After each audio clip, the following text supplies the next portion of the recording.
Bienvenue dans Canary Call, le podcast dédié aux gens qui font la transition écologique et solidaire des entreprises. Dans les mines de charbon, le canari, plus sensible que l'homme à la qualité de l'air, alertait les mineurs en cas de fuite de gaz toxiques. Lorsque le canari s'agitait dans sa cage, cela signifiait que les hommes devaient sortir de la mine en urgence. Je suis Perrine Grua et j'ai créé ce podcast pour amplifier la voix de celles et ceux qui réussissent à conjuguer au présent leurs talents, leurs convictions personnelles, les besoins du monde avec leur métier. Avec Canary Call, mon objectif est aussi de convaincre de miser sur ces canaris qui sonnent l'alerte et agissent juste à temps. Leur engagement est contagieux. En les écoutant, les portes des possibles s'ouvrent et l'envie d'agir nous gagne.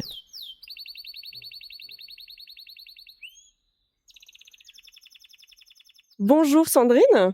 Bonjour Perrine. On se retrouve pour la 4e édition de Wogitech.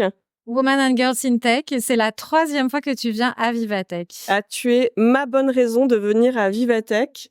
Comme quoi, les questions d'inclusion, de diversité font aussi partie des enjeux de la tech. Merci de le porter, de l'incarner et de m'inviter chaque année sur l'événement. Mais tu n'es pas venue seule aujourd'hui, Sandrine.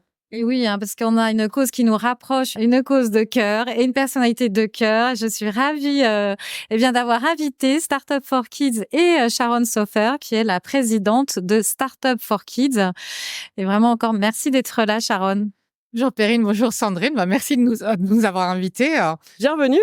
Merci. Je suis ravie d'être là et on va parler spécifiquement d'un programme qui s'appelle Changemaker, qui nous tient particulièrement à cœur, qui est un programme d'accompagnement de jeunes filles de 13 à 18 ans. Et on collabore particulièrement avec Wogitech sur ce programme. Et donc toi non plus, tu n'es pas venue seule? Et moi non plus, je ne suis pas venue seule. Et je vais laisser Inès se présenter. Alors bonjour tout le monde, je m'appelle Inès, j'ai 16 ans, j'étudie au collège Edgar Varèse. Aujourd'hui, je vais vous présenter ce que j'avais fait pendant mon expérience avec Changemaker. Je vais vous parler de ce qu'on a créé, de notre projet, des expériences acquises et notamment du développement. Voilà. Merci. Merci, on a hâte d'en savoir plus. Donc nous sommes 4. Alors raconte-nous Sandrine, cette année, qu'est-ce que vous avez concocté pour Vivatech 2024 avec le mouvement Wogitech? Alors déjà, je voudrais quand même parler de mon état d'esprit dans ce 3e jour de Vivatech. Et honnêtement, tu vois, on se retrouve chaque année et quand même, les chiffres ne bougent pas. Ça fait 10 ans, plus de 10 ans avec Sharon qu'on est mobilisés sur ces sujets, que 17% de femmes dans les métiers du numérique qui designent en fait notre quotidien, notre vie digitale. Et moi, j'ai vécu ce monde que l'on rêve, c'est-à-dire de la diversité dans les équipes de développement il y a plus de 30 ans. Donc à la fois, je suis parfois un peu découragée et je suis vraiment aussi heureuse d'être à Vivatech et de voir que personne ne lâche rien, qu'il ne faut rien lâcher. Et ça, c'est très important qu'on ait notre place à Vivatech chaque année, que les femmes de la tech aient leur place chaque année à Vivatech. Oui, et c'est important de rappeler finalement les défis, les enjeux, la réalité des chiffres. Et c'est vrai que ce genre de moments sont inratables aussi pour aller puiser l'énergie de continuer, l'énergie du collectif et de retrouver les personnes qui s'engagent depuis longtemps et d'embarquer aussi de nouvelles personnes comme Inès qui se mobilisent pour elles-mêmes et puis pour toutes les autres. Et donc, sur le programme, on a vraiment insisté cette année sur le gaming. Pourquoi le gaming? Alors, pourquoi le gaming? Alors, d'abord parce que c'est un des premiers environnements tech que les jeunes filles découvrent en jouant, parce qu'il y a autant d'hommes et de femmes qui jouent dans le gaming. Là, les chiffres sont équilibrés. Oui, c'est 48% de femmes dans le gaming. Et c'est un environnement qui est malheureusement très violent pour les jeunes filles et les femmes, très sexiste.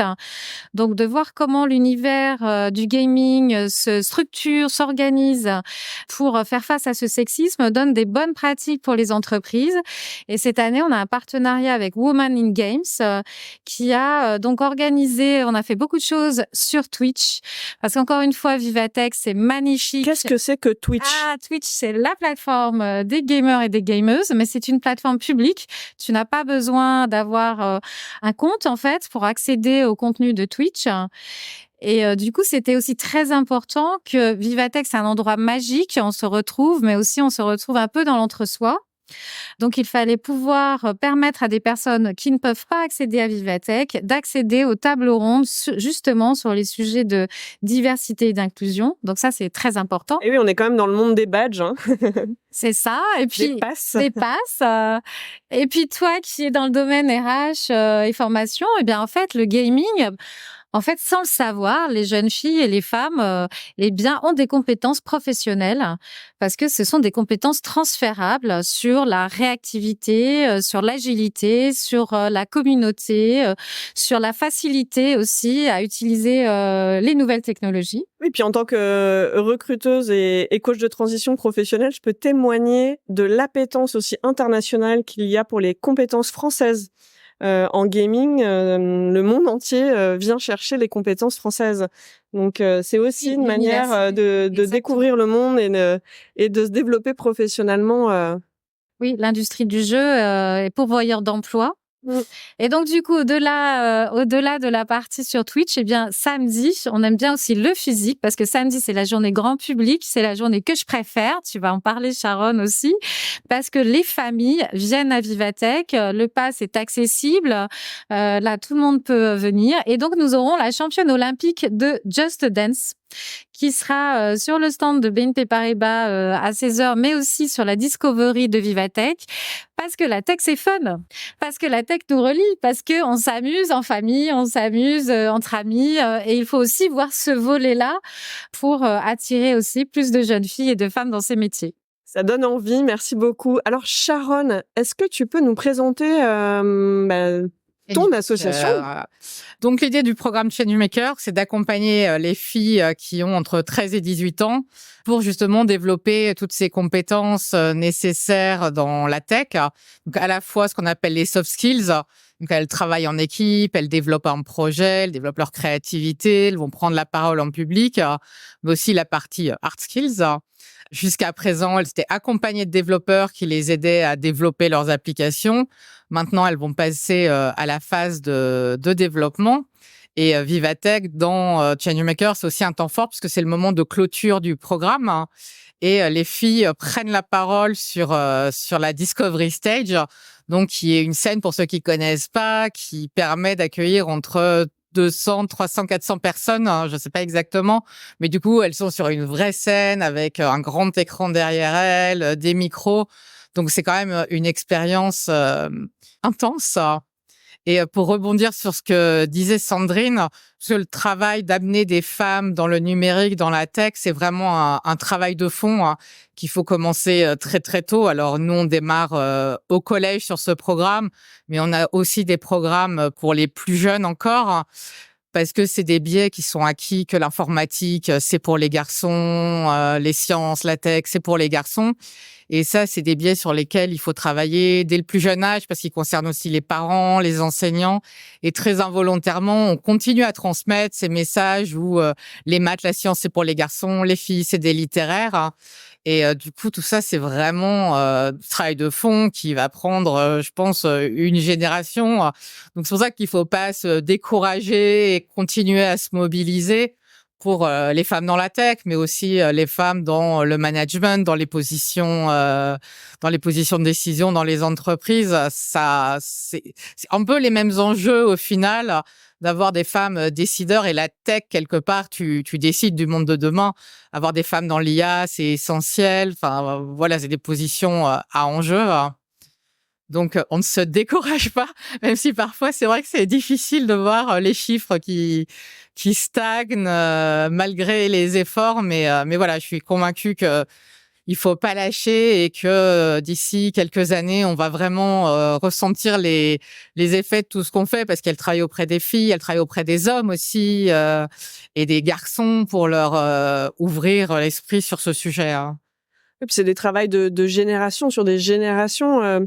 Quand j'ai préparé cette rencontre, j'ai été très touchée par la mission de Startup for Kids, accompagner les jeunes pour qu'ils deviennent des acteurs engagés du monde de demain face aux doubles défis de la révolution technologique et des enjeux climatiques auxquels ils sont confrontés. Quel lien est-ce que tu fais justement entre les enjeux technologiques et les enjeux climatiques ? Alors, c'est surtout les enjeux écologiques et le monde de demain. Alors déjà, il n'y a pas de tech sans écologie. Et pour nous, c'est essentiel de faire comprendre aux jeunes que, en fait, la tech, c'est un outil, évidemment. Il faut vraiment que c'est essentiel que ce soit au service du bien commun et de construire un monde meilleur. Et tous les programmes d'ailleurs qu'on fait faire aux jeunes, soit filles ou garçons, c'est toujours sur des sujets à impact. Inès pourra parler de son projet par exemple, mais on est toujours sur ces thématiques et ces enjeux et avoir conscience aussi de l'impact sur la tech, même si c'est un programme centré sur la technologie, bien comprendre l'impact de la tech sur nos vies, son empreinte, que ce soit l'empreinte matérielle sur la planète, mais aussi l'empreinte sur nos esprits, le temps que ça peut mobiliser de nos cerveaux. Donc c'est à la fois avoir cette compréhension d'un usage positif de la tech et à la fois être conscient de ces dangers entre guillemets, de bien comprendre que il faut bien l'utiliser comme tout outil qu'on peut avoir, on peut en tirer le meilleur ou le moins bon. Et bravo pour ce titre Startup for Kids. J'adore l'idée de finalement planter la graine très tôt, qu'on peut effectivement avoir un impact sur le monde et qu'on peut décider de sa trajectoire, l'esprit entrepreneurial appliqué à sa propre vie, à sa propre destinée, travailler cette culture-là très tôt. Mais quelle bonne idée! Comment ça t'est venu? C'est exactement ce que je veux transmettre. En tout cas, c'est d'être acteur de sa vie, donc et pas subir quelque part l'environnement. C'est à eux de décider. Et quand on parle de projet, ça va pas nécessairement être de l'entrepreneuriat, mais vraiment tout projet que j'ai envie de mener, que ce soit en entreprise, dans le milieu associatif ou ces projets personnels. Donc avoir vraiment cette dynamique de pouvoir oser se lancer.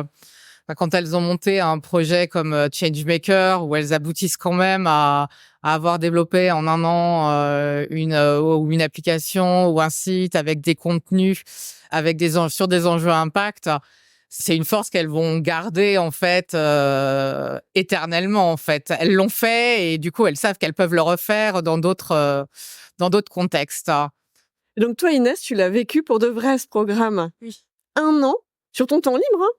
Est-ce que tu peux nous raconter ce que tu as vécu, ce qui t'a plu, Alors, je vais vous parler d'abord de Changemaker. Alors, Changemaker est un programme réservé aux filles pour découvrir la tech. Il y a que des filles. Il y a que des filles. Il vise à développer un projet qui change le monde. Ce programme est gratuit. Il vise à montrer que la technologie n'est pas réservée qu'aux hommes. En équipe, coachée par des professionnels, chaque participante fille doit créer une solution numérique sur une problématique actuelle comme les inégalités hommes-femmes, la pollution, le handicap ou le bien-être. Les participants apprennent à monter un projet de A à Z, à découvrir les coulisses de la création d'une solution. Et voilà. Tout ça. Et donc toi, tu as porté quel projet? Moi, c'était plutôt sur la partie réseaux sociaux. Ouais. J'ai fait la promotion du site sur Insta, sur Snap, sur TikTok, sur tous les réseaux sociaux, où j'ai posté quelques photos, quelques interviews qu'on avait fait. Donc tu as appris et tu as découvert pas mal d'outils que tu pouvais combiner au service d'un message. Oui, Et quel était le message alors que tu portais? Alors, le message, c'était plutôt que on doit être solidaire entre hommes-femmes. Et on doit changer le monde. Enfin, on doit créer une égalité, par exemple dans le travail, dans le domaine genre de la tech. Par exemple, le salaire des femmes est des fois plus élevé que le salaire des hommes, et ce qui pose une problématique. Et notre projet vise justement à trouver une solution à ces problématiques-là. Vous étiez combien dans votre équipe? Alors, on était divisés en 2 groupes. Un groupe pour le projet Inégalité Hommes-Femmes et un groupe pour le projet Écologie. Nous, dans notre groupe, on était 6. Et dans le groupe Écologie, je crois qu'ils étaient 8 ou 9. Ils étaient plus nombreux que notre groupe. Et qu'est-ce que ça t'a apporté, le fait d'être juste entre femmes versus tes autres moments de vie, à l'école, dans tes autres activités dans un contexte mixte? Qu'est-ce que ça apporte, le fait d'être dans un contexte non mixte, en fait, pour toi? Le fait d'être entouré de filles, ça a créé un moment de solidarité. On s'entraide, on crée des choses ensemble. Et c'était une expérience très enrichissante pour moi. Et j'ai trop aimé. Voilà. Tu t'es fait de nouvelles amies? Oui. Et même en ce moment-là, on parle encore du projet et de ce qu'on avait fait. Et des fois, on consulte les sites pour voir s'il y a une évolution, s'il y a il y a des personnes qui avaient vu notre projet, qui avaient apprécié, et on regarde un peu les avis. Ça te prenait combien de temps l'année de ce projet-là? Alors, on faisait une visio chaque samedi, je crois. Et on parlait un peu du projet et ce qu'on allait faire, ce qu'on allait développer. Et à chaque fois, on faisait quelque chose. On se répartissait les tâches. Chaque personne faisait quelque chose qui lui plaisait. Moi, j'avais choisi, du coup, comme je vous avais dit, la partie où j'ai publié sur les réseaux sociaux, notre site et ce qu'on avait fait. Voilà. On peut se tutoyer, hein, parce que si je te tutoie, faut que tu me tutoies, hein, sinon. Et donc, tu as choisi de travailler pendant ton temps libre, toi. Et alors? C'était bien. Et ça m'occupait, on va dire, parce que le week-end, j'ai pas grand-chose à faire des fois. Et du coup, ça m'occupait beaucoup et ça m'a beaucoup plu. Et t'en as parlé à l'école ou dans d'autres cercles de cette activité? Comment ça a été perçu? Alors, j'en ai parlé à mes amis et ils trouvaient ça génial. Ils ont même consulté le site pour voir ce qu'on avait fait. Et ils m'ont dit, comment vous arrivez à faire ça pendant un an? Enfin, vous avez fait énormément de trucs, de choses et tout. Voilà. T'as une fierté? Ouais. Ça te donne envie de faire quoi pour la suite de ça? Alors, moi, pour mon orientation, comme je suis en 3e, du coup, je sais pas si tu le sais, mais j'aime bien l'audiovisuel. Je veux bien m'orienter vers quelque chose en rapport avec la tech, parce que j'aime bien ce domaine. Et je fais aussi du montage vidéo. Je crois aussi que pendant le projet, j'avais fait un montage vidéo qui montrait un peu ce qu'on avait fait. En visio, le site, tout. T'as monté sur quoi? Alors moi, j'utilise CapCut. Ah, le même que mon fils. Vidéo. Après, je sais qu'il existe d'autres applications pour en faire, mais voilà. Moi, je trouve que c'est la meilleure application. En plus, je maîtrise les outils de l'application et je sais l'utiliser. Donc, je trouve que c'était très bien. C'était une bonne idée de faire ça. Donc, si je comprends bien, finalement, cette activité éducative que tu as pratiquée sur ton temps libre, aujourd'hui, te donne envie d'aller à l'école. Oui. Un peu et de te former. Ouais, c'est ça? Oui, c'est ça. Et en plus, ça donne aussi envie à d'autres de le découvrir. Ouais, bravo. Merci pour ce témoignage. De rien. Je vous en prie. Pour conclure, j'aimerais bien vous demander à chacune, si vous étiez un animal aujourd'hui, vous seriez lequel et pourquoi? C'est la question traditionnelle du podcast. Inès. Alors, c'est difficile à dire, mais je dirais peut-être si je devais être un animal, je choisirais le dauphin. Parce que déjà, c'est mon animal préféré. Et comme j'aime bien l'été, c'est ma saison préférée, on va dire. Je trouve que le dauphin, il a déjà beaucoup de capacités. On sait tous que c'est l'animal qui est aimé par les humains, des personnes, voilà. Eh bien, c'est formidable parce qu'on n'avait pas encore de dauphin parmi les animaux totems du podcast. Merci Inès de l'avoir apporté. Sharon. Alors, je suis embêtée parce que mon animal préféré, c'est la girafe, parce que je trouve la girafe juste sublime. Mais si je devais prendre un totem, je prendrais plus simplement un chat, je pense. Parce que le ronronnement du chat apporte de l'énergie positive aux gens. Il est light, détend. Donc, voilà, c'est la sensation que j'aimerais procurer aux gens, finalement, du bien-être. Merci. Et toi, Sandrine, aujourd'hui? Moi, canari. J'adore. Alors, je dis ça, mais quand j'étais jeune et à l'école et que je m'ennuyais, j'avais très envie d'être un oiseau et de m'envoler par-delà la cour. Mais quand j'entends Inès, je crois que c'est le côté lionne qui revient. On a besoin de cette énergie pour transformer l'écosystème, pour que les jeunes filles comme Inès qui découvrent cet univers technologique soient aussi bien accueillies dans les entreprises. Et là, il y a un gros volet aussi pour que les entreprises prennent conscience et changent leur environnement de travail pour que voilà, ça soit un environnement respectueux et attractif. Donc, on va garder l'énergie un petit peu. Le mot de la fin, chacune. Quel est le message que vous avez envie d'envoyer aux copines, à celles que vous connaissez, celles que vous ne connaissez pas, celles que peut-être vous allez rencontrer, celles qui juste vous écoutent, aux sœurs? Un message de sororité que vous avez envie de passer? Moi, peut-être un message quand même pour déstresser jeunes filles et parents. C'est, je crois que vous allez changer de métier 13 fois dans leur vie. Ce sont les jeunes actifs qui vont changer 13 fois de métier. Donc, commencez par un métier qui vous plaît et voilà, profitez-en. Moi, je partagerais bien ma phrase totem pour le coup, qui est au pire quoi. Donc en fait, c'est y aller et on se met des freins parce qu'on imagine des conséquences disproportionné par rapport à ce qui va se passer. Donc, finalement, quand on hésite à faire quelque chose, toujours se demander au pire quoi, parce que souvent, au pire, on va te dire non. Et alors, au pire, tu vas te planter. Et alors, hein, donc voilà, ça permet d'y aller.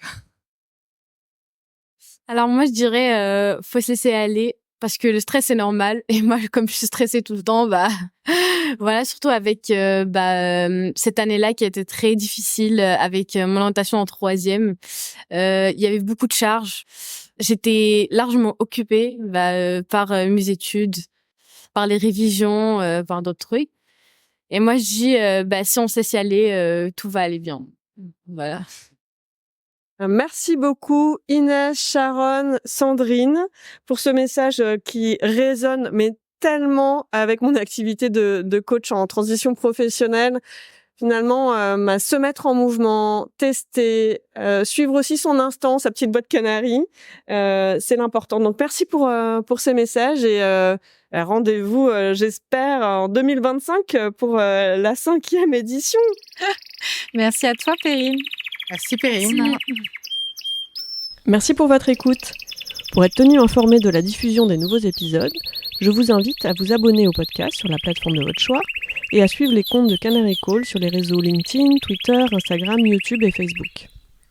Pour amplifier la voix de mes invités, n'hésitez pas à commenter, partager ou même offrir vos étoiles.